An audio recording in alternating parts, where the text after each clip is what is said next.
अरे नमस्कार नमस्कार भाइयों। नमस्कार है दोस्तों, भाइयों बहनों एवं प्रिय सभी लोगों का सबसे पहले स्वागत है इस वीडियो में।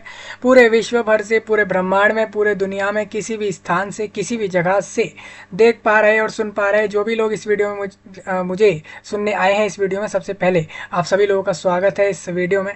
कि कि आप देखने आए हो क्या कुछ आप लोगों को इस वीडियो में बताया जाएगा। आप विश्व भर में किसी भी जगह से सुन रहे हैं, आप सभी का स्वागत कर रहा हूं। दोस्तों आप सभी को बता दूं, इस समय सी टेट का नोटिफिकेशन जुलाई 2024 वालों का आ चुका है। मतलब जिनका एग्ज़ाम जुलाई में, बेसिकली जिनको भी जुलाई मंथ में, इस बार 2024 के जो भी लोग जुलाई महीने के समय पर इंडिया देश के अलग अलग सिटी में, अलग अलग शहरों में, अलग अलग एरियाओं में सी टेट एग्ज़ाम देने जाएंगे, जो कि होता है ऑल इंडिया में 1 से 8 क्लास को पढ़ाने के लिए एक eligibility test exam for teacher recruitment. Basically दोस्तों ये एग्ज़ाम इसलिए है ना कि आप लोगों ने अगर एक बार सी टेट एग्ज़ाम निकाल लिया, आपने अगर सी टेट एग्ज़ाम इंडिया देश में दे दिया, तो इसके बाद आप लोग स्कूल्स के लिए, खासकर वो स्कूल जो कि इंडिया देश में गवर्नमेंट ऑफ इंडिया के होते हैं, बेसिकली गवर्नमेंट जो इंडिया की गवर्नमेंट होती है, उनके जितने, उनके अंडर जितने भी स्कूल आते हैं पूरे इंडिया देश में, तो उसके लिए लोग सी टेट एग्ज़ाम एक बार में अगर निकाल लेंगे एक से 8 क्लास के लिए, तो उसके बाद वो सभी लोग, जो भी लोग इस सी टेट एग्ज़ाम को निकाल लेंगे, तो वो 1 से 8 क्लास को पढ़ा सकते हैं स्कूल में जाकर, किसी भी सब्जेक्ट में जिसकी वो एग्ज़ाम दे रहे हैं सी टेट का। ठीक है, ये सब इसलिए बता रहा हूँ, आपका 2024 जुलाई वाला सी टेट नोटिफिकेशन आ चुका है, जिसको लेकर आपकी इस नोटिफिकेशंस के साथ साथ ये डिस्कस होगा इस वीडियो में कि भाई सी टेट के लिए क्या एलिजिबिलिटी होती है, क्या क्वालिफिकेशन चाहिए होती है, सी टेट फॉर्म कब से कब तक भरा जाता है, सी टेट एग्ज़ाम का सिलेबस क्या होता है, सी टेट एग्ज़ाम का पैटर्न किस तरीके से होता है, सी टेट एग्ज़ाम में क्या कोई नेगेटिव मार्किंग होती है, सी टेट एग्ज़ाम कौन से मोड में होता है, कंप्यूटर पर या OMR पर या पेपर मोड में, पेपर मतलब रिटर्न डिस्क्रिप्टिव, या किस तरीके से होता है। और 2024 का जुलाई वालों का आ चुका है नोटिस, ठीक है, जिसको लेकर मैं पूरा वीडियो कर रहा हूँ। तो जितने भी इंडिया के लोग हैं, हरियाणा से, कर्नाटका से, केरला से, असम, वेस्ट बंगाल से, त्रिपुरा से, तेलंगाना से, या किसी भी गली मोहल्ले से, या इंडिया देश की किसी भी जगह से, तो आपके लिए वीडियो खास है, क्योंकि इस सी टेट एग्ज़ाम को सिर्फ इंडिया के लोग ही भर के दे सकते हैं।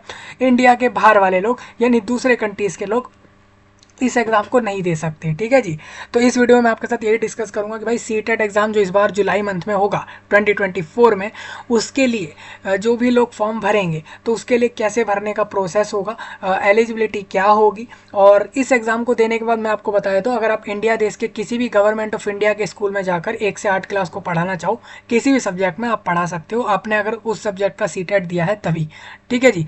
अब बात आती है स्टेट गवर्नमेंट के स्कूल में भी जा सकते हैं सी टेट वाले, तो सी टेट वाले स्टेट गवर्नमेंट में भी एलिजिबल होते हैं।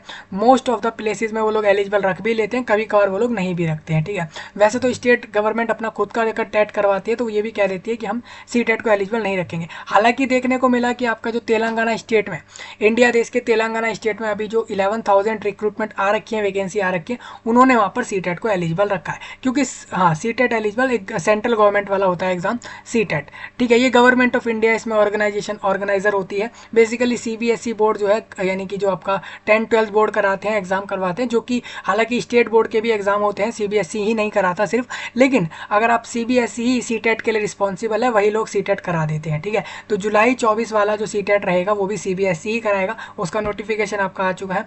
और साथ में अब ये जो नोटिफिकेशन के हिसाब से मैं सारे पॉइंट इस वीडियो में क्लियर कर रहा हूँ, तो जो भी लोग एलिजिबल हो अप्लाई कर देना। ठीक है भाई, सी टेट के लिए सी टेट एक बार, अब लाइफ टाइम में जितनी मर्जी बार दो, 20 बार दो, 30 बार दो, आपकी मर्जी। हर साल में 2 बार ये एग्जाम हो जाता है, एक जनवरी में, एक जुलाई में। मतलब कहीं ना कहीं ये है कि 6-6 महीने के बाद ये एग्ज़ाम हर बार होता रहता है, इस तरीके से चलता रहता है। और इस एग्ज़ाम को अगर आपने देकर निकाल दिया, तो आप 1 से 8 को पढ़ाने के लिए गवर्नमेंट ऑफ इंडिया के सारे स्कूल में एलिजिबल हो जाते हैं। लेकिन बात करें स्टेट गवर्नमेंट की, अब प्राइवेट स्कूल वाले, अपनी मर्जी है उनकी, प्राइवेट स्कूल वाले एक्सेप्ट करें ना करें, या आप किसी डायरेक्ट इंटरव्यू से लोगों को जॉब दें, या वो कैसे भी दें, वो उनकी मर्जी होती है। प्राइवेट स्कूल अगर कोई खुद की अपनी मर्जी से, अपने रुपए से, अपने पैसों से अगर वो स्कूल कोई चला रहा है, यूनिवर्सिटी चला रहा है, बेसिकली संस्था चला रहा है, और वो अगर किसी को रिक्रूट करना चाहे, और अगर वो सी टेट ले, स्टेट टेट ले, या फिर वो इंटरव्यू ले ले, वो उसकी मर्जी होगी, वो उसमें आप लोग कुछ नहीं कह सकते। लेकिन अगर गवर्नमेंट्स की बात करूँ, तो गवर्नमेंट स्कूल्स की अगर साफ साफ बता दूँ, पूरे इंडिया की बात कर रहा हूँ, तो पूरे इंडिया में अगर आप गवर्नमेंट स्कूल में जाके पढ़ाना चाहो, तो आप सी टेट से 1 से 8 के लिए पढ़ा सकते हो गवर्नमेंट ऑफ इंडिया के स्कूल में। वहीं स्टेट की बात कर लूँ, तो स्टेट गवर्नमेंट में जो स्कूल आते हैं, जो स्टेट गवर्नमेंट के अंडर स्कूल आ रहे होते हैं, उसके लिए आपको ये करना होता है कि भाई अगर स्टेट गवर्नमेंट ने नोटिफिकेशन जब दिया किसी वैकेंसी के लिए, लिए, तो वो अगर कह रही है कि हम सीटेट लेंगे तो आप वो लेंगे, अगर उन्होंने कहा नहीं ले रहे तो नहीं ले रहे, ठीक है, फिर आप उसमें कुछ नहीं कर सकते, तो फिर आपको इसलिए स्टेट टेट फिर इसलिए उसका देना ही पड़ेगा। लेकिन मोस्ट ऑफ द चांसेस मैं बता दूं, जैसे अगर किसी भी पूरे इंडिया में अगर हम देखें तो स्टेट वाले भी अपने लिए अपने वहाँ पर वैकेंसी निकालते हैं तो सी टेट को एलिजिबल रख देते हैं, क्योंकि वो जानते हैं कि सी टेट जो है स्टेट टेट के कंपैरिजन में थोड़ा हार्ड पेपर है, उसका सिलेबस जो है थोड़ा पैटर्न जो है उसका हार्ड है और वो ऑल इंडिया लेवल पर होता है। हालांकि टेट जो स्टेट के होते हैं वो स्टेट लेवल के भले ही होते हैं, लेकिन उसमें जो सिलेबस होता है ना, चाइल्ड डेवलपमेंट, पेडागोजी, ये सब टॉपिक तो सेम ही है। आप चाइल्ड मेथडोलॉजी किसी 1 से 5 क्लास के कैंडिडेट को अगर पढ़ाने के लिए चाहिए तो वो मेथडोलॉजी ऐसा तो है नहीं कि सी टेट में अलग होगी और 1 से 5 के लिए और स्टेट टेट में अलग हो जाएगी, मेथडोलॉजी तो सेम ही होगी ना। तो वही बात है, इस वजह से मैं आपको कह रहा हूँ। लेकिन लोग सी टेट इसलिए एक्सेप्ट करते हैं स्टेट गवर्नमेंट वाले, उनको पता है कि भाई देखिए, उनको ये पता है कि स्टेट टेट बहुत कम लोग देते हैं, सी टेट ज़्यादा देते हैं। हालांकि संख्या वो सी टेट में भी नहीं दिख रही है, सी टेट में भी 20-25 लाख लोग ही फॉर्म भर के इस एग्जाम को दे रहे हैं। आप देख सकते हो सी टेट एग्जाम इस बार कितनों ने भरा था, 25 से 26 लाख लोगों ने भरा और टोटल 1-2 लाख के करीब भी लोगों ने इस एग्जाम को निकाला नहीं, यानी करीब करीब 25 लाख लोग जाकर एग्जाम 25 लाख के करीब फॉर्म भर देते हैं। फिर उसके बाद 22 लाख 20 या 22 लाख के करीब लोग पहुंचते हैं सेंटर पे, एग्जाम देके आते हैं, और उनमें से सिर्फ 1 या 2 लाख, 1 लाख या 1,50,000 लोग ही ऐसे होते हैं जो सी टेट पास करके सर्टिफिकेट ले पाते हैं सी टेट का, जिसके भी आप पर वो लोग टीचर बनने के लिए एलिजिबल हो पाते हैं। तो कॉम्पिटिशन इस वजह से ये लोग खुद ही हाई कर रहे हैं, ये साहब ये लोग पढ़ ही नहीं रहे, ये लोग ध्यान ही नहीं दे रहे सिलेबस पे, तो ये खुद ही इसका कॉम्पिटिशन इस एग्जाम का बढ़ा रहे हैं, जिसके चक्कर में ये CBSE को ये वन बाय वन कर करके रुपए देते जा रहे हैं। ठीक है, आप देख सकते हो CBSE को, ये CBSE का क्या है, CBSE तो एग्जाम लेगा बार बार, उसका जो फीस डिसाइडेड है वो लोगों से चार्ज करेगा, एक बार में निकाल लिया तो अच्छी बात है, मैं नहीं तो कैंडिडेट बार बार दे के उसको फीस देना पड़ेगा। ये कंडीशन इसमें सी टेट में फंस रही है लोगों के साथ। फीस का चले एक बार हम मान भी ले तो सी टेट अगर फीस उन्होंने रखी हुई है तो आप ये देखिए कि एक बार में ही निकल जाए, तो आप बार बार ना दें तो फिर उसको फीस का भी आपका फ़ायदा हो जाएगा। तो सी टेट एग्ज़ाम देने का यही एक जो है फ़ायदा आप लोगों का है कि वो पूरे लाइफ टाइम वैलिड रहता है उसका स्कोर कार्ड। स्टेट टेट में ऐसा होता है, कुछ लोग स्टेट टेट का ऑल टाइम वैलिड रखते हैं, कुछ लोग नहीं रख रहे। हालांकि धीरे धीरे ये लोग कर रहे हैं कि अपने अपने राज्यों में ये लोग जो टेट करवा रहे हैं ना स्टेट वाले, ये लोग क्या कर रहे हैं कि पूरे इंडिया पर एक बार में एलिजिबल रख दे रहे हैं और लाइफ टाइम के लिए उस सर्टिफिकेट को। तो इनको करना भी ऐसा चाहिए। तो धीरे धीरे अब ये क्या हो रहा है कि आपके इंडिया देश में अलग अलग स्टेट वाले स्टेट टेट को पूरे इंडिया के लिए एक बार में एलिजिबल रखते जा रहे हैं, एलिजिबल भी रख रहे हैं। अब देखिए स्टेट टेट का एक सीन ये भी है कि स्टेट टेट किसी ने दिया, ठीक है, वो दूसरे स्टेट में उस टेट से एग्जाम एडमिशन नहीं ले, वो जॉब्स नहीं ले सकता, वैकेंसियाँ नहीं ले सकता। कैंडिडेट ने बिहार का स्टेट टेट दिया, कैंडिडेट ने झारखंड का टेट दे दिया, मान के चलो कैंडिडेट ने कर्नाटका का टेट दिया स्टेट टेट, तो वो कैंडिडेट कर्नाटका से वेस्ट बंगाल जाके कर्नाटका टेट से वैकेंसियाँ नहीं ले सकता, क्योंकि उसको उसी स्टेट में मिल जाएंगी वैकेंसी। और अगर वो सी टेट देगा तो वो दूसरे स्टेट में भी जाके वैकेंसी ले लेगा, ये उसको फ़ायदा है। तो इसीलिए कहूँगा कि भाई ऑल इंडिया टेट के लिए तो आप सी टेट दो। सी टेट आपका 1 से 12 के लिए कंबाइंड हो ही जाएगा, अभी 9, 10, 11, 12 के लिए भी बात चली रही है। तो आप समझ सकते हैं कि भाई सी टेट अगर 9, 10, 11, 12 के लिए भी होगा तो आपके लिए तो फ़ायदा ही होगा, क्योंकि फिर आप स्टेट टेट पर डिपेंड नहीं होगे कि आप 9, 10 के लिए और 11, 12 के लिए स्टेट टेट पर डिपेंड हो रहे थे। तो वो कंडीशन आपके लिए ख़त्म हो जाएगी जो जनवरी के सेशन से कही जा रही है कि ऑल इंडिया 9 से 12 टेट होने की प्रोबेबिलिटी बता रहे हैं वो सब लोग, गवर्नमेंट के लोग ये सब बता रहे हैं। ठीक है, अब देखते हैं क्या होता है इसमें। आप देखोगे कि जल्द से जल्द आपका सी टेट 9 से 12 में भी होने लगेगा इंडिया देश में। तो इस वीडियो में इतना ही बात करूंगा भाई कि सी टेट का नोटिफिकेशन जुलाई वालों का डिस्कस करूंगा, इनवाइट नोटिस पूरा नोटिफिकेशन डिस्कस करूंगा, अप्लाई करने कैसे जाओगे वो भी डिस्कस करूंगा, एक वीडियो फॉर्म भरने का अलग आपको दे दूंगा। ठीक है जी, इस तरीके से सी टेट का इस बार का नोटिफिकेशन है आपके साथ डिस्कस हो रहा है, तो ध्यान से सारा कुछ समझे, एक एक कंडीशन समझे। ऑल इंडिया पूरा इंडिया इस पर एलिजिबल होता है, कैंडिडेट ग्रेजुएट होना चाहिए, किसी फील्ड का ग्रेजुएट हो सकता है वो, और उसके बाद उसने BEd DLEd ग्रेजुएशन के बाद उसने BEd करा, DLEd करा, DLEd के अलावा BLEd कर दिया हो, ये सब अगर वो कोर्सेज उस सब्जेक्ट में पास आउट है उस कोर्स को करते हुए, इसके अलावा इतना ही वो उसके पास क्वालिफिकेशन चाहिए होता है, उसके बाद वो टेट का एग्जाम दे सकता है। और टेट के तो तुरंत बाद सिर्फ वैकेंसियाँ लेता है वो, और फिर उसको जॉबें मिल जाती हैं। तो ये इसमें प्रोसेस बड़ा आसान सा है। ठीक है जी, चलिए सबको समझ आ रहा होगा। मैंने इसका website link, notification, apply link सब वीडियो के नीचे मेंशन किया है। तो जितने भी इंडिया के लोग हैं फॉर्म भर देना। आपको बता दूं 25 लाख लोगों ने एग्ज़ाम दिया था जनवरी वाला, जिसमें से 1 से 1.5 लाख के करीब ही लोगों का एग्ज़ाम निकला था, जो कि करीबन पूरे प्रोसेस में आप देखोगे तो जितने लोगों ने फॉर्म भरा उसकी काफ़ी कम परसेंटेज है इसको एग्ज़ाम को पास करने का। 1-2 लाख तो कुछ भी नहीं होता, अगर जितने लोग एग्ज़ाम दे के आ रहे हैं तो वो कुछ भी नहीं होता वो नंबर कि लोग पास कर रहे हैं। तो थोड़ा सा आप लोगों को इस पर फोकस रखना पड़ेगा सी टेट टेट पे। सी टेट एग्ज़ाम एक स्कोरिंग एग्ज़ाम तो है ही, अगर अच्छे मार्क्स आते हैं। बेसिकली क्या है कि आप 150 में से 90 प्लस लाएं, और अगर आप रिजर्व्ड हो तो उसके लिए 82 या ऐसा कुछ क्राइटेरिया है वो ले आएँ, तो आप लोगों को फ़ायदा मिल जाता है। देखिए सी टेट में जो रिजर्वेशन है वो ऑल इंडिया लगता है, ठीक है। सी टेट में रिजर्वेशन जो होता है ना, जो मार्क्स का रिजर्वेशन है वो ऑल इंडिया लगता है। मतलब अगर कोई कैंडिडेट SC है, ST है, उसके रिजर्वेशन मार्क्स सी टेट में मांग रहे हैं तो ऑल इंडिया लगेगा। ऐसा नहीं है कि बिहार स्टेट के लिए SC ST वाले को सी टेट में इतने लाने हैं और वहीं झारखंड वाले को सी टेट में SC ST है तो इतने लाने हैं, ऐसा नहीं है। ऑल इंडिया में SC ST है तो उसको इतने लाने हैं, ये उसके लिए क्राइटेरिया रखा गया है। 82 के करीब वो मार्क्स बताए जाते हैं। इस तरीके का उन्होंने जो है रखा हुआ है लोगों के लिए मार्क्स, ठीक है जी। तो हम चल रहे हैं आगे की तरफ, थोड़ा सा पूरा नोटिफिकेशन डिस्कस करने के लिए, और समझ आ जाए तो लोगों तक पहुंचा देना और फॉर्म भर लेना। फॉर्म भरना चालू हो चुका है, आज से फॉर्म चालू है। अप्लाई पर जाकर क्लिक कर लेना, पूरा 1 मंथ फॉर्म चलेगा ये, ठीक है। अप्रैल में 7 तारीख के करीब एंड होगा ये। ऑनलाइन फॉर्म चलेगा, इसमें किसी को कहीं जाना नहीं है, अपने मोबाइल से, लैपटॉप से, किसी से भी फॉर्म भरा जा सकता है, ठीक है जी। सी टेट का वेबसाइट आप लोग स्क्रीन पर देख रहे हैं, मैं आपके साथ डिस्कस कर रहा हूँ। देखिए इसके अंदर स्कूल्स कौन कौन से आते हैं। बड़े स्कूल्स की बात करूँ तो इंडिया देश के KVS, EMRS और इसके अलावा NVS, और आर्मी के कुछ स्कूल हैं वो भी आ जाते हैं इसके अंदर, और वो भी सेंट्रल गवर्नमेंट के जो बड़े बड़े स्कूल हैं पूरे देश भर में चल रहे हैं वो आ जाते हैं इसके अंदर। और इसके अलावा आपके गवर्नमेंट छोटे मोटे लोकल बॉडीज़ के भी स्कूल अपने आप को अपने वहाँ पर सी टेट से लोगों को ले लेते हैं, क्योंकि वो जानते हैं कि सी टेट एक इंडिया देश का बड़ा एग्ज़ाम है, देश का बड़ा एग्ज़ाम है, इस वजह से वो आपको रिक्रूट कर लेते हैं, ठीक है।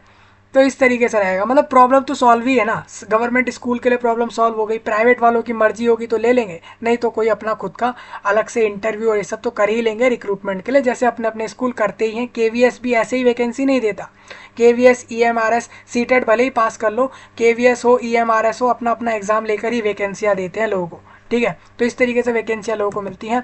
अब ये तो बात हो गई गवर्नमेंट स्कूल्स की, प्राइवेट की भी समझ आ गई। स्टेट गवर्नमेंट का मैंने साफ कहा, उनका मन होगा तो अपने स्टेट टेट से लेंगे, नहीं तो सी टेट को भी स्कोर में डाल देते हैं, जैसे तेलंगाना में डाला हुआ है अभी, आप देख सकते हो तेलंगाना की वैकेंसी पे सी टेट वाले हैं एक्सेप्टेड, ठीक है जी। चलिए, हाँ जनरली जैसे 100 में से आप ये मान के चलो 100 में से 70-80 के करीब लोग सी टेट को ले लेते हैं। 20-30 ऐसे ही स्टेट में लोग होंगे जो अपने स्कूल्स के लिए सी टेट को नहीं ले रहे हैं, ठीक है जी।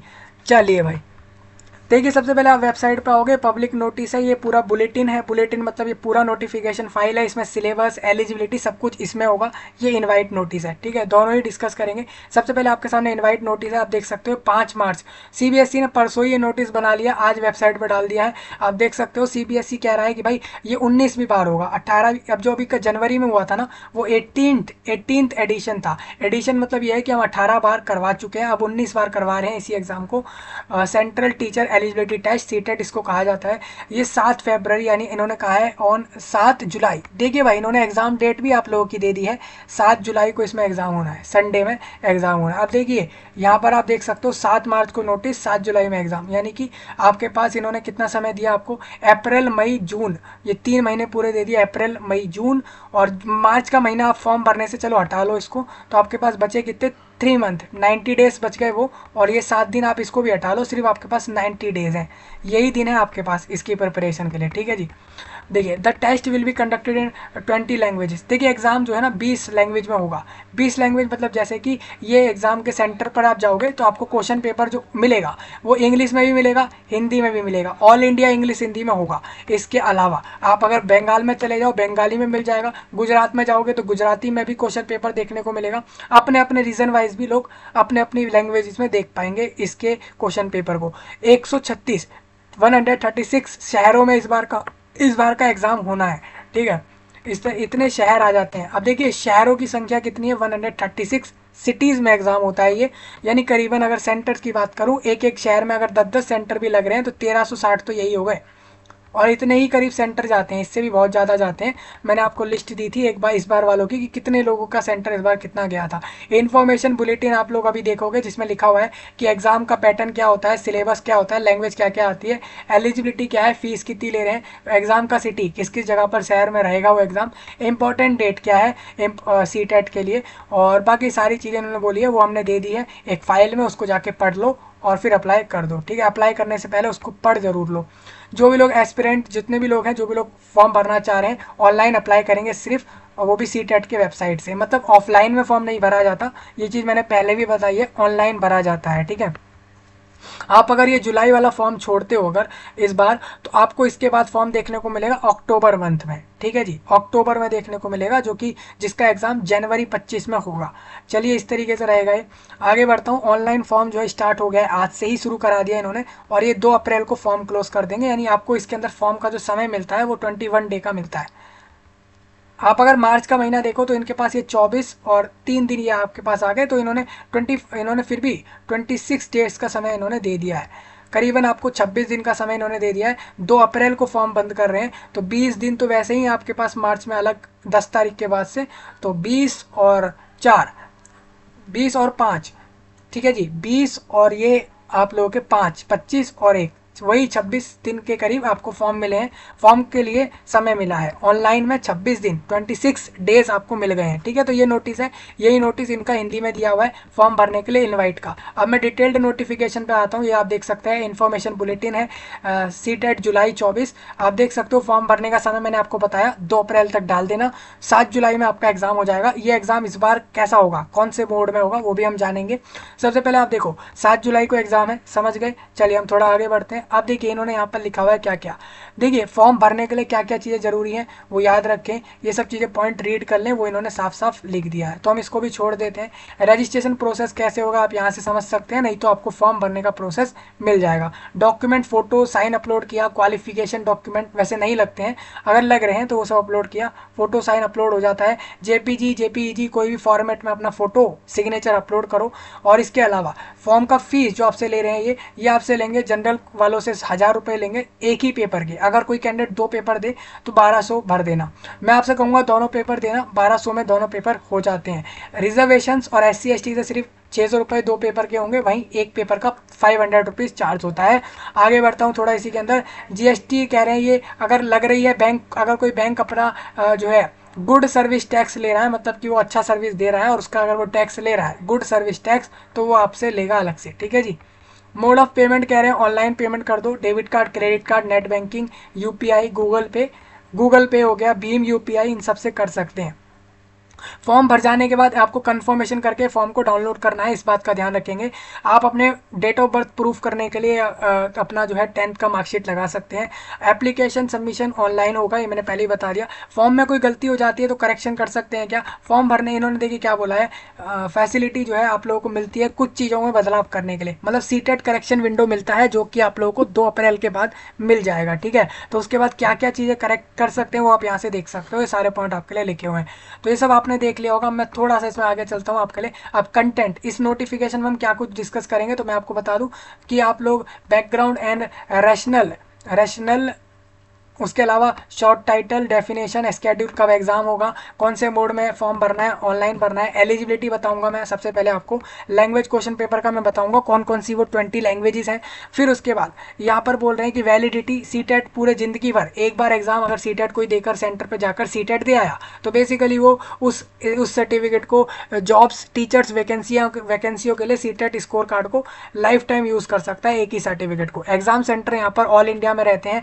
ई एडमिट कार्ड आता है, ऑनलाइन आता है, उसको जो है मेल पे उसको पता लग जाता है कैंडिडेट को उसका एडमिट कार्ड आ गया, वो जाकर रोल नंबर डिटेल्स डालकर डाउनलोड कर लेता है। ठीक है, इस तरीके से चलता है प्रोसेस। एग्जाम का कैसा रहेगा, फॉर्म का फीस मैंने आपको बता दिया है, ये सारी चीज़ें उन्होंने यहाँ लिखी है, क्या कुछ इसमें डिस्कस होगा। ठीक है, सबसे पहले आप यहाँ पे ये सारे पॉइंट लिख सकते हैं, देख सकते हैं, जो भी लिखे हुए हैं यहाँ पे आपके लिए इंपॉर्टेंट रहेंगे।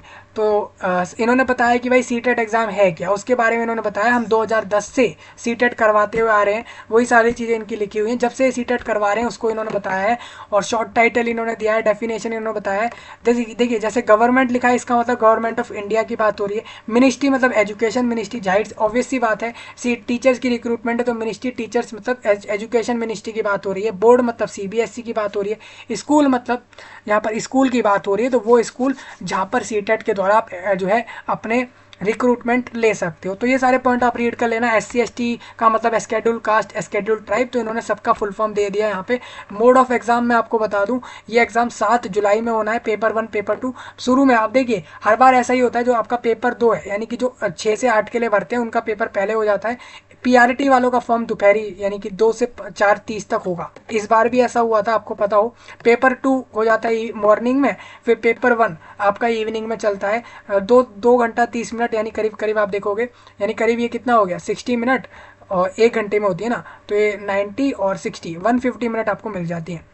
ठीक है जी, 150 मिनट, और क्वेश्चन भी आपके 150 ही होते हैं। तो करीबन आपको जितने नंबर ऑफ क्वेश्चंस उतने ही नंबर ऑफ मार्क्स और उतने ही नंबर ऑफ मिनट्स आपको मिलती हैं। यानी कि आपको पर क्वेश्चन पे 1 मिनट से ज़्यादा लगानी ही नहीं है, उससे भी कम लगानी है, क्योंकि 5-10 मिनट आपको बचानी है एंड में। ठीक है। Mode of submission of application आपको बता दूं कि ऑनलाइन ही फॉर्म भरे जाते हैं इसके। ये डॉक्यूमेंट रेडी कर लेना, पेमेंट ऑनलाइन होगा। कैसे होगा वो यहाँ लिखा है। ठीक है।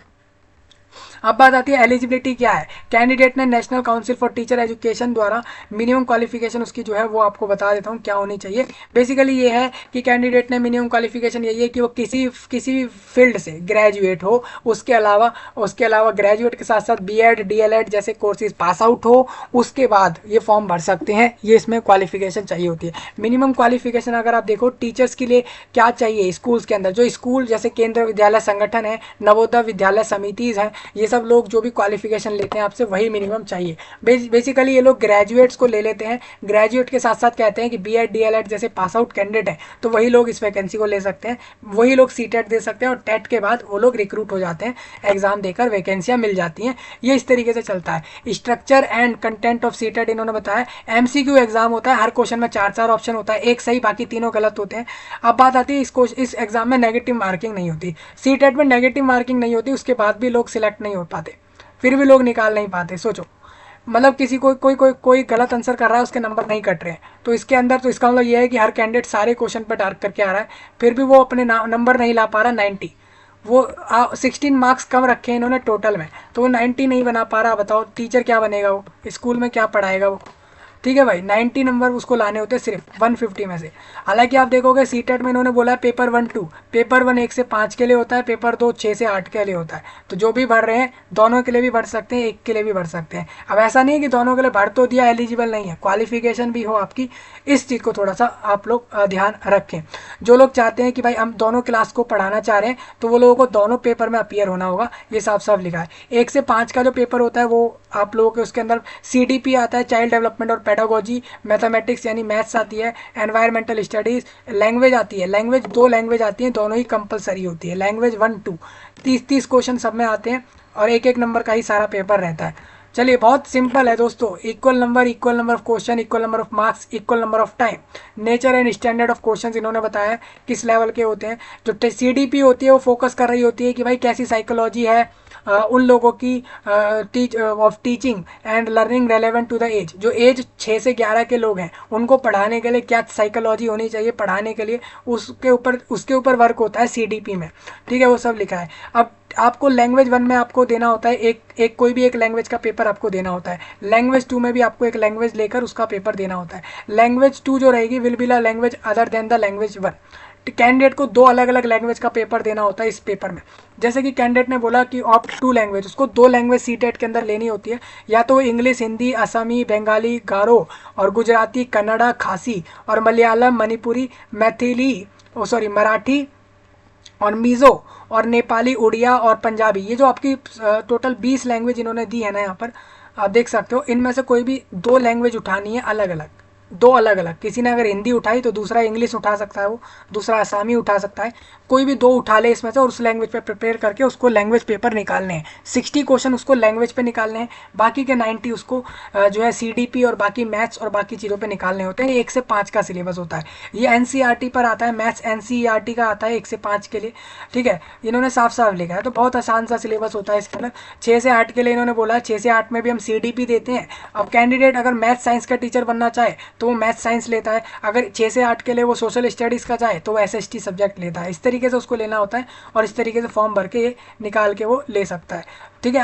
अब जो आपका 6 से 8 के लिए होता है उसमें इन्होंने बताया कि जो CDP होता है वो 11 से 14 जो ईयर के बच्चे होते हैं, बेसिकली कैंडिडेट्स होते हैं, बेसिकली वो लोग जो 11 से 14 साल के बीच के लोग हैं उनके ऊपर उनको कैसे पढ़ाया जाए उसके लिए फोकस होता है CDP में 6 से 8 वाले पेपर के लिए। ठीक है, ये आप यहाँ से समझ सकते हैं। लैंग्वेज इसमें भी आपको 2 अलग अलग लेनी होती है, ये लैंग्वेज के ऑप्शन है, इसमें से आपको लेने होते हैं। तो दोनों एग्जाम का आपको लैंग्वेज का समझ आ गया है, एग्जाम पैटर्न समझ आ रहा होगा। क्वेश्चन पेपर हिंदी इंग्लिश में दोनों में मिलेगा हर सेंटर पे। हालांकि बंगाल में, वेस्ट बंगाल में बंगाली में भी होगा, गुजरात में गुजराती में भी होगा, इस तरीके से होगा। क्वालिफाइंग मार्क्स होता है इसके अंदर, कैंडिडेट को कम से कम 60% मार्क्स लाने हैं अगर वो जनरल से है, जैसे मतलब 150 में से 90 प्लस लाए, और अगर वो रिजर्वेशन में है तो उसको थोड़ा कम छूट, उसको छूट मिलती है कि वो कुछ इतने नंबर भी ले आएगा तो भी वो आगे बढ़ सकता है। ठीक है। एप्लीकेबिलिटी इन्होंने बोला है कि जो सीटेट है shall apply to the school of central governments, मतलब जो इंडिया देश की गवर्नमेंट है, जैसे कि KVS NBS और सेंट्रल तिब्बतन स्कूल्स जितने भी आ रहे हैं, और स्कूल्स जो भी under administrative control of UT of Chandigarh और Dadra and Nagar, basically India देश की जितनी भी UTs है ना उसके जितने स्कूल हैं वो सब, और जितने स्टेट हैं उसके अंदर भी अगर आपके गवर्नमेंट ऑफ इंडिया के जो स्कूल हैं उनके अंदर, स्टेट गवर्नमेंट के इन्होंने नहीं डाले, वो नहीं आते क्योंकि वो स्टेट गवर्नमेंट के ही होते हैं। ठीक है। May also apply unaided private school, unaided private school के अंदर ये आते हैं। Who may exercise the option to consider, मैंने कहा था जिनको जिनकी मर्जी हो कंसीडर करें सीटेट को। ठीक है भाई, प्राइवेट का तो मतलब ही हो गया ना कि प्राइवेट वाले अपनी मर्जी चलाएं, अगर वो लेंगे तो ले लेंगे, नहीं तो नहीं लेंगे। अब इन्होंने एक चीज़ ये भी कही है, जो स्कूल चलाए जा रहे हैं स्टेट गवर्नमेंट द्वारा, लोकल बॉडीज़ द्वारा, वो कंसीडर शैल भी कंसीडर, वो सीट वो कह रहे हैं shall consider the TET conducted by the state government, however state government can also consider CTET if ठीक है।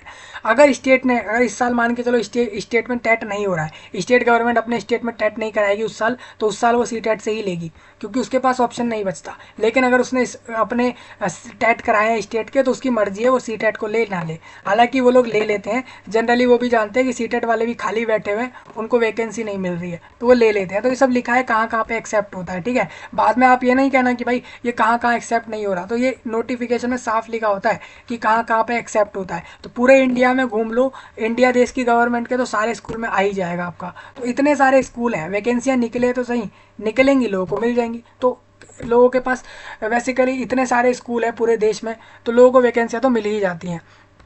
वैलिडिटी प्रूफ ये पूरे लाइफ टाइम रहता है। ठीक है, विल बी लाइफ टाइम, मतलब कि एक बार कैंडिडेट ने दे दिया उसके बाद दोबारा मत दे वो, अगर उसके एक बार में ही 95 92 आ रहे हैं 150 में से, उसके बाद उसको नहीं देना। एग्जाम सेंटर इंडिया देश के अलग अलग शहरों में होते हैं, वो यहाँ पर आपको दिखाऊंगा आगे। एडमिट कार्ड एग्जाम से 1 वीक पहले आता है जो कि वेबसाइट पर ही आता है। ठीक है जी, एग्जाम आपका जो सुबह में होना है उसमें आप 7:30 तक पहुँचे, दोपहर वाले में भी समय से पहुँच जाएँ क्योंकि एग्जाम शुरू होने से पहले घंटे भर पीछे आपको पहुँचना होता है, कम से कम 2 घंटे पहले पहुंचना होता है, वो यहाँ पर लिखा हुआ है। ठीक है, वो गेट बंद कर देते हैं, फिर वो अंदर नहीं लेते, ये चीज़ें होती हैं। काफ़ी जगह तमाशे देखे जाते हैं सेंटर्स पे कि लोग फिर कर रहे हैं, काफ़ी जगह जा रहे हैं, बोल रहे हैं गेट पे खड़े होके भाई कोई नहीं हम लेट हो गए।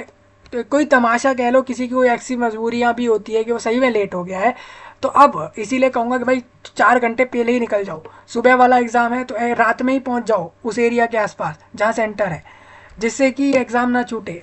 ये पहले ही डिसाइडेड रहता है भाई, एग्ज़ाम जिस समय शुरू होगा वो तो अंदर शुरू हो जाएगा, जिस समय एग्ज़ाम होना है अंदर जो लोग गए हैं उनका एग्ज़ाम शुरू हो जाएगा। लेकिन आप लोग अगर लेट हो तो वो लोग आपको नहीं लेंगे, और ये चीज़ नोटिस में भी वो लोग दे देते हैं। फॉर्म का फीस मैंने आपको बता ही दिया है। थोड़ा आगे बढ़ता हूँ। इसके बाद यहाँ पर कुछ और पॉइंट लिखे हुए हैं, इसको आप रीड कर लेना, मैं थोड़ा इसी के अंदर आगे चलेंगे हम। ये सर्टिफिकेट और मार्कशीट, आपको इसका सर्टिफिकेट मिलता है आप जैसे ही पास कर लेते हो इस एग्जाम को। रिजल्ट आप मार्कशीट में अपना रिजल्ट देख लेते हो कि आप पास हुए हो नहीं हुए। फिर डिजी लॉकर नाम का एक एप्लीकेशन है, वहाँ पर कैंडिडेट का अकाउंट बनता है, वहाँ से वो अपने मार्कशीट को डाउनलोड कर सकता है। ठीक है जी, हाँ, ये मार्कशीट को डाउनलोड कर सकता है, सर्टिफिकेट, 2 चीज़ें वो डिजी लॉकर से डाउनलोड करता है, मार्कशीट को और सर्टिफिकेट को, जिस पे लिखा होता है वो किस सब्जेक्ट में कितने कितने मार्क्स लाया।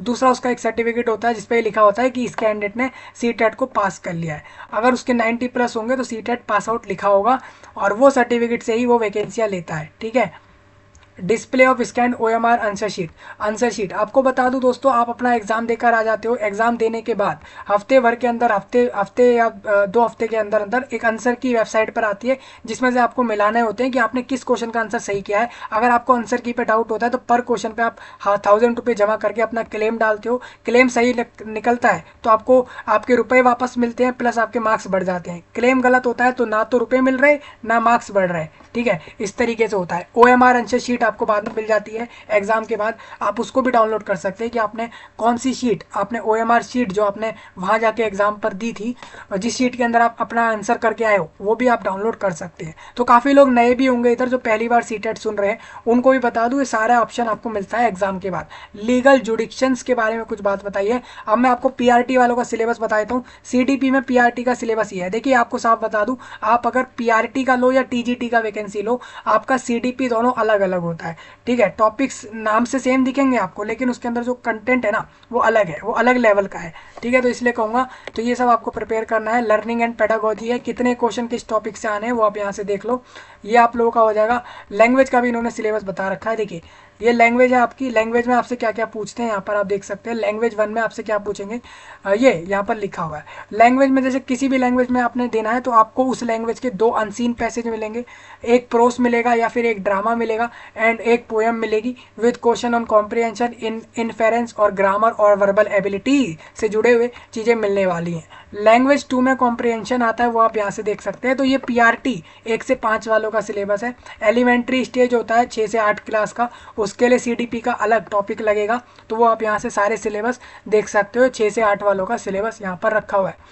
ठीक है, थोड़ा सा आगे बढ़ेंगे दोस्तों, इनका भी लैंग्वेज अलग अलग आप देख सकते हो। लैंग्वेज का भी सिलेबस 6 से 8 और 1 से 5 का अलग अलग होता है, तो दोनों को अलग अलग समझना होगा। प्रोसीजर क्या है कंडक्ट ऑफ सीटेट का, तो वो यहाँ पर साफ लिखा है। एक दिन में एग्जाम हो जाता है दोनों ही, उसको जाकर एग्जाम दे के आना है, उसको 2 हफ्ते बाद उसको रिजल्ट मिल जाए, आंसर की मिल जाएगा, और 30 दिन के अंदर वन मंथ के अंदर अंदर उसका रिजल्ट निकाल दिया जाता है। करीबन 20-25 दिन में रिजल्ट आ जाता है, और उसके 10 दिन बाद उसको अपना सर्टिफिकेट मार्कशीट देखने को मिल जाता है, वो डाउनलोड कर सकता है डिजी लॉकर अपने वेबसाइट से या अपने ऐप से अपना अकाउंट बनाकर। डिजी लॉकर अकाउंट बहुत सिंपल है अप्लाई करना, बनाना नहीं आता तो बता देना, वीडियो उसका भी मैं दे दूंगा। ठीक है जी, तो ये आप लोगों का रहता है, ये पूरा प्रोसेस लिखा है, कैसे एग्जाम होता है, क्या कुछ होता है, वो सारा लिखा है। OMR शीट पर होगा सीटेट जुलाई वाला भी, यानी कि OMR शीट मतलब ये है एक पिंक कलर का एक शीट होगा इस तरीके का, उस पर पूरा सर्कल से भरा हुआ पूरा शीट होगा। उसके सर्कल के साइड में ABCD नाम से ऑप्शन होंगे, आपको सीरियल मिलेंगे, उसके आगे ऑप्शन मिलेंगे। पहले क्वेश्चन का अगर C ऑप्शन सही लग रहा है उसको डार्क किया, तीसरे क्वेश्चन का B ऑप्शन सही लग रहा है उसको डार्क किया, चौथे क्वेश्चन का अगर A ऑप्शन सही लग रहा है उसको डार्क किया। इस तरीके से भरना होता है पूरा शीट। इसी तरीके से रोल नंबर भी इसी तरीके से सर्कल भर के फिल करना होता है। उस शीट पर एक साइड में इस तरीके से स्कैनर कोड होता है, वो मशीन में जाती है जब शीट, तो वो इस स्कैन की मदद से वो शीट चेक होती है, जिसके यहाँ पर आपका सीटेट का जो रिजल्ट है वो बनता है, सीटेट के मार्क्स बनते हैं। तो इस बार का मोड OMR पर होगा। ठीक है, थोड़ा आगे बढ़ेंगे इसी के अंदर, यहाँ पर ये सारे पॉइंट आपके लिए इंपॉर्टेंट है, क्या कुछ ले जाना है क्या नहीं ले जाना। देखिए काफ़ी बार क्या होता है, हम जब आपका एडमिट कार्ड आ रहा होता है तब हम बता रहे होते हैं कि भाई ये चीज़ें ले जाओ, ये ले जाना है, ये नहीं ले जाना। नोटिस में भी ये चीज़ बताते हैं वो लोग कि क्या ले जाओगे क्या नहीं ले जाओगे। जैसे इन्होंने लिखा है कि क्या नहीं ले जाना, ये सब अलाउड नहीं है। जैसे कि कह रहे हैं कोई किताब मत लेके जाओ, कोई चित्र मत लेके जाओ, ठीक है, ज्योमेट्री पेंसिल बॉक्स ये सब मत लेके जाओ, प्लास्टिक पाउच कैलकुलेटर वगैरह नहीं लेके जाना होता, ये लॉग टेबल नहीं लेके जानी होती, ये सब इरेजर वगैरह नहीं लेकर जाना होता। आप कहोगे तो हम OMR शीट को डार्क कैसे करेंगे, तो हो सकता है सेंटर पर पेन एक एक मिल जाए, बाद में ले लिया जाए, ठीक है, एग्जाम होने के बाद, या फिर एक एक पेन अलाउड हो, ऐसा भी हो सकता है। बाकी चीज़ें जो अलाउड नहीं है वो तो यहाँ लिखा हुआ है, जैसा आप देखोगे तो ये सब चीज़ें नहीं ले जाते हैं सेंटर पर। तो इतना तो आप लोग भी जानते होंगे, ग्रेजुएट हैं अगर आप लोग किसी भी फील्ड में, तो इतना तो आप समझ पा रहे होंगे। तो ये सारी चीज़ें लिखी हुई है। एग्ज़ाम शुरू होने से पहले आपको 15 मिनट मिलती हैं, जिससे कि आप लोग जो है अपना आंसर शीट को जो है प्लेस्ड इनसाइड इट। ठीक है भाई, 15 मिनट पहले, एग्जाम शुरू होने से 15 मिनट पहले हर कैंडिडेट को will be given sealed test booklet. 15 minute पहले ही आप लोगों को आंसर शीट और क्वेश्चन पेपर मिल जाते हैं। हालांकि एग्जाम तो उसी समय शुरू होगा जो समय रहता है। ठीक है, तो ये सब लिखा हुआ है कैसे कैसे चलता है पूरा एग्जाम वो प्रोसेस यहाँ लिखा हुआ है, उसको आप देख सकते हैं।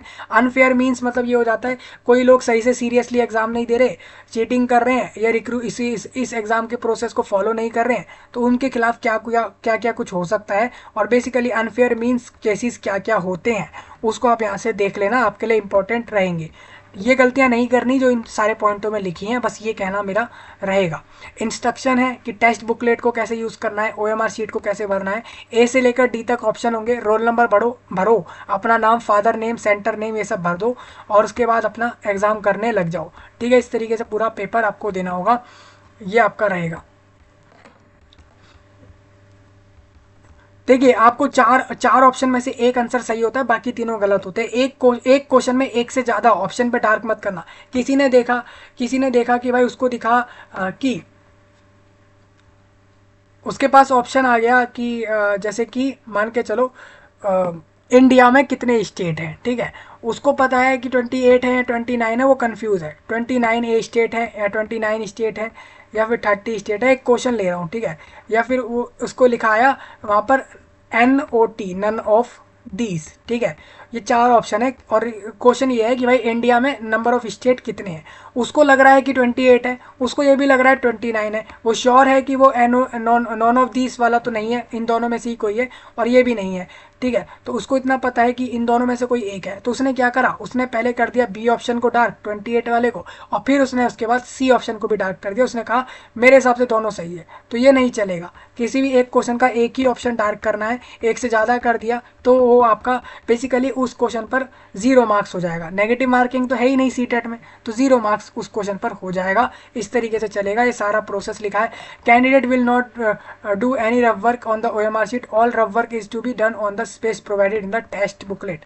क्वेश्चन पेपर आपको जो मिलेगा सीटेट वालों को क्वेश्चन पेपर मिलता है, अलग से शीट मिलती है OMR, उस पर उनको एग्जाम करना होता है। तो OMR शीट पर तो एग्जाम हो जाएगा जो कि सेंटर पर जमा हो जाएगी, और क्वेश्चन पेपर लेकर आप घर आ जाओगे। जो क्वेश्चन पेपर लेकर आप आ रहे हो उसी क्वेश्चन पेपर पर लास्ट में इन्होंने 2-4 पेज खाली छोड़े होंगे, जिसको रफ शीट के लिए इन्होंने दे दिया है कि वहाँ पर जो भी रफ काम करना है वहाँ करो। कोई कैलकुलेशन करनी है, कोई मैथ लगानी है, कोई घर का हिसाब लगाना है, जो कुछ करना है वहाँ पीछे करो। मतलब यही है, कहना यही है कि उस पर सारा कुछ रफ वर्क होता है। बाकी आंसर शीट पे कोई रफ वर्क नहीं होता, वहाँ पे डायरेक्ट आंसर होता है डार्क करके, ठीक है। तो ये सारी चीज़ें हैं। अब बात कोई लोग पूछेंगे कि भाई इस बार सेंटर कहाँ कहाँ हो सकते हैं, तो इस बार मैं आपको बता देता हूँ इस बार सेंटर कहाँ कहाँ होंगे। स्टेट बताऊंगा और उसके शहर बताऊंगा, उस स्टेट के उस शहर के बाहर और किसी शहर में सेंटर नहीं होगा। अंडमान एंड निकोबार के पोर्ट ब्लेयर के अलावा कहीं सेंटर नहीं होगा। आंध्र प्रदेश के अंदर आप गुंटूर, तिरुपति और विजयवाड़ा और विशाखापट्टनम, इन 4 एरियाओं के बाहर इस पूरे स्टेट में और कहीं सेंटर नहीं देखने को मिलेंगे। अरुणाचल प्रदेश में ईटानगर के अलावा और कहीं सीटेट वाले देखने को नहीं मिलने वाले। सेम असम में भी इन 3 जगह पर दिखेंगे, डिब्रूगढ़, गुवाहाटी, सिलचर में। इसके अलावा आपको कहीं भी सीटेट का कैंडिडेट दिखेगा ही नहीं एग्जाम देता हुआ, ठीक है। सेम बिहार में भी आप देख सकते हो, बिहार में काफ़ी जगह रहेंगे इसके सेंटर, बेगूसराय, भागलपुर, भोजपुर जिसको आरा बोलते हैं, और दरभंगा, गया, गोपालगंज, मधुबनी और मुजफ्फरपुर, नालंदा और पटना, पूर्णिया, इन सब जगहों पे होगा। चंडीगढ़ का भी आप देख सकते हो, दिल्ली वाले भी देख सकते हैं, भाई दिल्ली में भी काफ़ी जगह रहेंगे, सेंटर रहेंगे। अब ये क्या है, क्या इसका मतलब ये है कि दिल्ली में ये 5 जगहों पर ही, मतलब 5 स्कूलों में या 5 कॉलेजेस में या 5 जगहों पर ही सेंटर होगा? नहीं, दिल्ली के Delhi east, north, south, west और सेंट्रल, इन 5 एरियाओं के अंदर सेंटर होंगे, इतना कंफर्म्ड है। अब इन 5 जगह के अंदर हो सकता है किसी के अंदर 4 सेंटर ही हो, किसी में 10 हो, इस तरीके से आप देखो तो इस तरीके से सेंटर हो सकते हैं। हो सकता है दिल्ली में कम से कम 40 सेंटर लोगों को देखने को मिल गए सारी जगहों के मिलाकर, तो इस तरीके से हो सकता है। तो मैं वही कहूँगा कि ये वो लिस्ट है कि किस किस जगहों पर सेंटर हो सकते हैं, ये उसकी लिस्ट है। तो सेम गोवा, गुजरात, हरियाणा, हिमाचल प्रदेश, झारखंड, सभी लोग अपना अपना समझ लें। देखिए हर जगह होगा, हर स्टेट में मिल ही जाएगा। अभी मान लो कोई कह रहा है कि हमारे स्टेट में सेंटर ही नहीं दिया सीटेट का, ऐसा होता नहीं है। अगर ऐसा हो भी गया तो आसपास के एरिया में चले जाना, जैसा यहाँ लिखा हुआ है। हर यूटी, हर स्टेट में इसका सेंटर मिलेगा ही मिलेगा, एक सेंटर तो कन्फर्म्ड होगा ही पूरे इंडिया के हर स्टेट यूटी में। तो ये आपका रहेगा टोटल। इस बार जो आपका पूरा टोटल सिटी की लिस्ट है ना, वो 236 सिटी है। आपने ऊपर देखा होगा 136 सिटी थी, एक्चुअल में ये है आप इसमें स्टेट भी तो आ रहा है ना कई बार, तो इस तरीके से आप देख सकते हो इतनी सिटी में इस बार का एग्जाम रहेगा। इंपॉर्टेंट नोट इसमें आपके लिए लिखा है, उसको आप एक बार रीड कर लेना। स्टेप इन्होंने बताया अप्लाई करते समय कौन कौन से स्टेप को यूज़ करना है, वो सारी चीज़ें इन्होंने यहाँ पर दोबारा से दी हुई हैं। लैंग्वेजेस के बारे में बता रहे हैं ये, डिसेबिलिटी वालों के लिए कुछ बातें कह रहे हैं, उसको रीड कर सकते हैं आप लोग। अब बात आती है मिनिमम क्वालिफिकेशन क्या चाहिए, ठीक है, वो हम बात कर लेते हैं। तो मिनिमम क्वालिफिकेशन दोस्तों यही है, अभी देखिए यहाँ पर लिखा आएगा, वही मैं आपको बताऊंगा। सबसे पहले तो यह है किसी भी फील्ड की ग्रेजुएशन हो, किसी भी फील्ड की, BCA BBA BCom BLB LLB, law वाली हो, MA हो, MA तो मास्टर हो गया हालांकि, BA हो, ठीक है, या फिर BCom हो, कोई सा भी बैचलर पास आउट हो डिग्री कैंडिडेट के पास, उसके साथ उसके बाद उसने B.Ed करा हो, या फिर उसने DLED करा हो, या फिर उसने BLED करा हो, ये सारे कोर्स देखिए लिखा भी है। B.Ed लिखा है, DLED लिखा है, डिप्लोमा इन एजुकेशन यानी D.Ed है, या फिर आप कह सकते हो DLED, या फिर DLED भी हो सकता है। आपने अगर करा है तो आप फॉर्म भर सकते हो, कोई भी एक होना चाहिए उस फील्ड के अंदर जिसके लिए आप फॉर्म भर रहे हो, इनमें से कोई भी कोर्स पास आउट आप हो तो आप फॉर्म भर सकते हैं, ठीक है। तो ये सब आपकी क्वालिफिकेशन हो गई है। आप फॉर्म भरते समय मोबाइल नंबर ईमेल आईडी डालना होता है, जब आप रजिस्ट्रेशन करते हो तभी आप फॉर्म भर पाते हो। एक पासवर्ड क्रिएट करते हो अपना। पासवर्ड बनाने के लिए आपको अपर मतलब बड़ी वाली ABCD, A से लेके Z, अपर लेटर A से लेके Z, स्मॉल लेटर का एक एक वर्ड, और इसके अलावा एक स्पेशल करेक्टर और एक नंबर यूज़ करके पासवर्ड बन जाता है, ठीक है। ये इस तरीके से आप पासवर्ड बना लेना फॉर्म भरते समय, तो ये रहेगा। अब बात आती है जो लोग डिसेबिलिटी वाले हैं। देखिए CTET में अगर आप लोग डिसेबिलिटी वाले हो कैंडिडेट, अगर आप लोग दिव्यांग में आ रहे हो, आप लोगों को कम दिख रहा है, नहीं दिख रहा है, नहीं बोल पा रहे, नहीं सुन पा रहे, नहीं चल पा रहे, ऐसी कोई डिसेबिलिटी है, नहीं लिख पा रहे, अपना एग्जाम नहीं कर पा रहे, अगर आप डिसेबल्ड हो तो आप लोग अपना एग्जाम किसी सेकेंडरी पर्सन से करवा सकते हो, जिसके लिए आप कह सकते हो कि भाई मैं अंडरटेकिंग दे रहा हूँ, ये सर्टिफिकेट है कि मेरे को फिजिकल लिमिटेशन है जिसके कारण मैं अपना एग्जाम खुद नहीं कर सकता, ये मेरे साइन और यहाँ पर चीफ मेडिकल ऑफिसर के साइन, जिनके द्वारा ये वेरीफाइड है कि मैं अपना एग्जाम खुद नहीं कर सकता, तो आपका एग्जाम कोई सेकेंडरी पर्सन भी कर सकता है, ठीक है। स्क्राइब की मदद से ये हो जाता है, दूसरे पर्सन की मदद से हो सकता है। ये अंडरटेकिंग है कि आप अपना खुद का स्क्राइब यूज़ कर रहे हो, आप कह रहे हो कि मैं अपने खुद की कॉस्ट पर अरेंज कर लूँगा किसी पर्सन को अपना एग्ज़ाम करवाने के लिए, तो उसके लिए आप ये वाला अंडरटेकिंग फॉर्म में ही लगाओगे CTET वाले में, ठीक है। अब बात आती है इंपॉर्टेंट डेट कौन कौन सी हैं। आज से तो फॉर्म चालू हुआ है, 2 अप्रैल को बंद होगा। 8 अप्रैल तक आप कोई फॉर्म में गलतियां हुई हैं तो 8 से 12 अप्रैल के बीच में चेंजेस कर सकते हैं, लेकिन कुछ ही चीज़ों में होता है। कोई कोई ये सोच लेता है कि भाई चलो फॉर्म में तो गलतियां एक्सेप्टेड हैं, हम बाद में करेक्शन कर सकते हैं, तो करेक्शन सब चीज़ों में नहीं होता। मैं वही चीज़ कहूँगा, पहले एक बार अच्छे से देख लें किस चीज़ों में होता है, ठीक है। डाउनलोड एडमिट कार्ड जैसे एग्ज़ाम परसों है, एग्ज़ाम 12 तारीख को है, तो 10 या 9 तारीख को एडमिट कार्ड मिल जाता है, इस तरीके से होता है। 7 जुलाई को एग्ज़ाम है, यानी कि आपका जो आपका एडमिट कार्ड है वो 4 या 5 जुलाई को मिल जाएगा। रिजल्ट आपका अगस्त एंड में आएगा, एंड अगस्त, ये लास्ट टेंटेटिव कर दिया इन्होंने, हालांकि 1 मंथ, मैंने बताया आपको 1 मंथ लग जाता है। जुलाई में एग्ज़ाम हो रहा है तो अगस्त शुरू में ही दे देंगे, हालांकि एंड तक इन्होंने बोला इससे पहले ही दे देंगे, तो फिर भी इन्होंने 45 डेज ले लिए, इतना लगता नहीं है, ठीक है। टाइम स्केड्यूल आप देख सकते हो, आप देख सकते हैं पेपर 2 सुबह में होगा, पेपर 1 दोपहर में होता है। PRT वालों का 9 यहाँ पे 9:30 से एग्ज़ाम चालू हो जाता है, और आपका जो एग्ज़ाम चलता है वो आप लोगों का 12 बजे तक चलता है, वो 2 घंटे 30 मिनट के करीब चलता है। तो ये सब लिखा हुआ है। अब थोड़ा सा आगे बढ़ते हैं, तो यही पूरा नोटिफिकेशन था आप लोगों का। आपने देख लिया CTET 24 वालों का नोटिफिकेशन, सिलेबस देख लिया, एलिजिबिलिटी देख ली, क्वालिफिकेशन देख लिया, इस CTET का क्या होता है वो भी आपने देख लिया। पूरा इंडिया इस पर फॉर्म भरता है, लेकिन जो दुर्भाग्य है वो इतना यही है कि लोग कितने फॉर्म भर रहे हैं, सिर्फ 25 लाख के करीब लोग फॉर्म डाल रहे हैं, सिर्फ 25 लाख लोग पूरे इंडिया से CTET फॉर्म डाल रहे हैं टीचर बनने के लिए। अब बात ये आती है कि लोग डिवाइडेड हो जाते हैं स्टेट टेट में, हालांकि स्टेट टेट से बढ़िया है CTET, क्योंकि CTET में काफ़ी सारे स्कूल आते हैं। स्टेट टेट में तो क्या है, सिर्फ राज्य भर के स्कूल आएंगे, तो CTET का तब भी फ़ायदा हो जाता है जब स्टेट वाले अपना टेट नहीं करवा रहे हो, तो CTET वाला वहाँ पर भी फ़ायदा उठा सकता है, तो CTET का ज़्यादा फ़ायदा आपके लिए है। तो मैंने आपको सिलेबस डिस्कस कर दिया, एग्ज़ाम पैटर्न डिस्कस कर दिया, मार्किंग स्कीम डिस्कस करी है, और इसके अलावा लैंग्वेजेस डिस्कस कर दी है, और फॉर्म भरने से लेकर फॉर्म आप भरोगे तब से लेकर आपको जो रिक्रूटमेंट में टीचर्स की वैकेंसी मिलेंगी वहाँ तक का प्रोसेस डिस्कस कर दिया मैंने इसी वीडियो में। कोई डाउट आपका हो ज़रूर बताना। अब मैं थोड़ा आगे चलूँगा। सबसे पहले देखो सीटेट के वेबसाइट पे आप आओगे, इस पर ऐसे टिक करोगे अप्लाई फॉर जुलाई 24 सीटेट, इस पर टिक करोगे तो यहाँ आ जाओगे। इस पर न्यू रजिस्ट्रेशन पे क्लिक कर लेना, यहाँ आओगे। यहाँ पर आप देखोगे इस तरीके से सारे पॉइंट दिख जाएंगे कि कितने रुपए किसके लग रहे हैं, क्या क्या चीज़ें अपलोड होंगी, सब आपने कहा मैंने पढ़ लिया। और क्लिक हेयर टू प्रोसीड पे टिक करना है। और उसके बाद आप देखोगे हम काफ़ी देर से लॉगिन थे यहाँ पर, हम आए नहीं थे, अब दोबारा से आएंगे। काफ़ी देर से वो पेज खुला हुआ था, आप देखोगे अब खुल गया। तो आप देखोगे तो पर्सनल डिटेल डाली कैंडिडेट ने, अपना नाम, father name, mother name, date of birth, gender, identity type, identity number, ये सब डाल के उसको आगे भरना है फॉर्म। तो इस तरीके से सीटेट 24 वाले लोगों से यही कहूँगा, इस तरीके से जाकर फॉर्म भर लो सीटेट जुलाई 24 के लिए। ठीक है भाई, तो इस तरीके से इस बार सीटेट 24 वाला जुलाई में होगा। कोई डाउट आपका हो बता देना। इस जानकारी को पूरे विश्व भर में शेयर ज़रूर करना और खासकर इंडिया में ज़रूर पहुंचाना एक एक लोगों तक। मैं आपसे मिलूंगा जल्द ही, तब तक के लिए आप सभी का धन्यवाद।